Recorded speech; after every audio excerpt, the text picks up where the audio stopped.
district was facing a number of challenges in provision of maternal, newborn and child health services, which included limited service awareness, low demand for maternal, newborn and child care, inadequate staffing of skilled staff, inadequate access to health facilities, among many others. I have been there. I saw it when it started. So it's prudent that Ntoroko district should benefit because of a number of challenges that we are facing as a district. There were limited awareness by the time we came into intercept. People did not know that they actually need to go to the health facility to access the services. They did not know that the health services, Ntoroko health centers like Karugutu, Rebsengo could actually deliver mothers. Even when they knew they had poor attitudes, there's limited demand for maternal and child health services, looking at people that were coming to the health centers. We had challenges. I myself, I had a challenge. Like, I deliver an associated baby. I have nowhere to, I have nothing. I have nothing to where to begin from. And like I call for help, I could not intervene. On the league table, we were rated second last. 13 out of 100 mothers were delivering with assistance of a midwife. On the annual Health Sector Performance Report 2013-2014, Ntoroko was ranked the 110 out of 112, with only 13.6% of mothers delivering in health centers and 21.3% of pregnant women attending at least 4 antenatal care visits during pregnancy. Save the Children, with funding from the Korea International Cooperation Agency, the Kimchi project was born with the overall goal of contributing to a reduction in maternal and newborn mortality by 2018. In so doing, the project was anchored on addressing the 3 causes of maternal mortality: the delay to make a decision by the mothers at community level. The project came up with strategies like interventions which can help mothers to improve health-seeking behavior, such as formation of community action groups. We had 7 mother peer support groups which we trained to support us in creation of this awareness in the communities. We are doing a strategy of mother peer support where mothers can support their fellow mothers. Those mothers that are already informed can support fellow mothers. They hold their own meetings. Then what they see is the priority. They work on what they can manage, and what they cannot manage they forward to the higher authorities for management.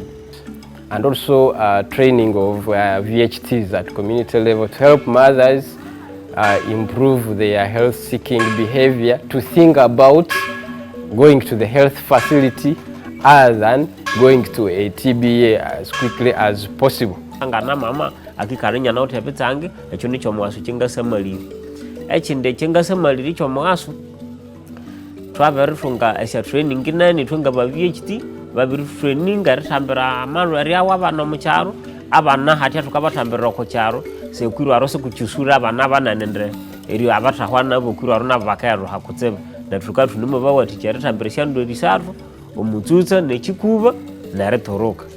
Delayed to reach the health facility. The voucher system helped very many mothers because it was a preparation intervention where a mother is aware of at least reaching the facility when she gets a problem during her pregnancy.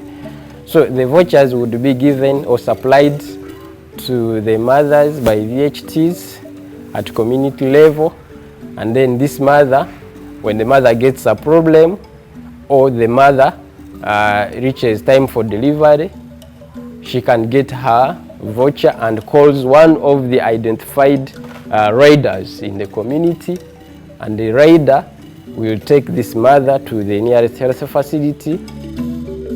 A key element of the project was the provision of timely transport access to health care for mothers going to deliver in the most rural and remote sub-county which did not have a health center. Because much as most people talk of the ambulance system from up downwards, ours is from down upwards, because someone can easily access the mother in case there is a need very fast. nganye reida wayo bakera muno kuntere simu muntu ni mukaguza olinkaha na ndagera na mbera ali ninjya ninsibaho akatanda hako ningenda ingane ni mupikinga ni mukwansa nasi na mkoraho na saininga mlogubu nanyi nisiga na saininga kule mlogubu banga ndingo ngandi mulwadde mukubira naye nandwala n'abaana abakyali ahise emyaka 5 nabo ababayamba baba ali mulwadde. And delay to access health care at the facility. We see many VHTs who were trained, who were empowered with the knowledge how to identify a sick child, are actually providing treatment for these children in the community. About 2,500 children are treated every year in different communities. So this gives us about 65% of the children under 5 who are treated at community level by the VHTs, as compared to 35% of these under 5s who are treated in outpatient department in the health facility. And that therefore means there's a reduction in workload that the project has created.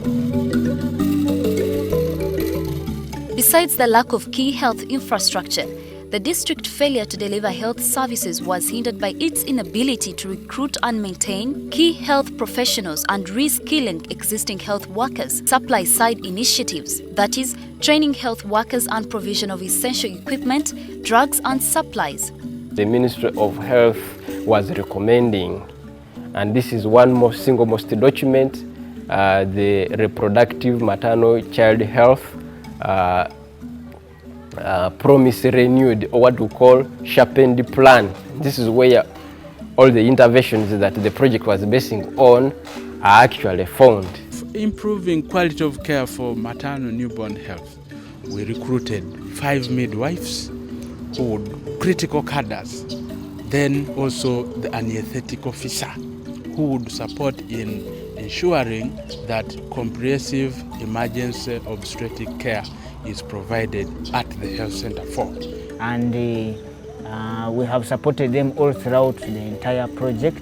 We have conducted several trainings to create capacity, the knowledge, to improve on the knowledge and skills of the health workers in the district. This has been continuous from the beginning, and there have been continuous mentorship sessions that makes them practice and whereas remain with the skills to do their work on a daily basis. Whatever skill we were applying and practicum was just from the training school. But since Kimuki came in, at least we've been updated. Delivery trend increased from 13% to 63% total deliveries in the district. And this is what we call assisted skilled birth. Most health workers have been trained in terms of monitoring labor, and this shows that once we use pathographs, it means we shall not have complications that are arising to maternal deaths, perinatal deaths. Perinatal deaths, those are babies that are dying within 28 days. After that training now, I have the skill. Now if I deliver an asphyxiated baby, I know how to resuscitate them, and I'm sure I can't lose life.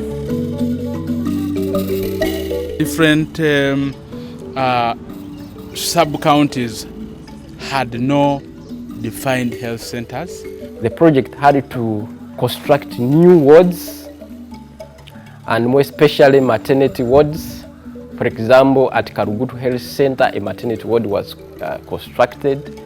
At Revisengo, maternity ward has been constructed there. In Toroko, a new maternity ward. Then Rwangara, where excellent works, construction works were done.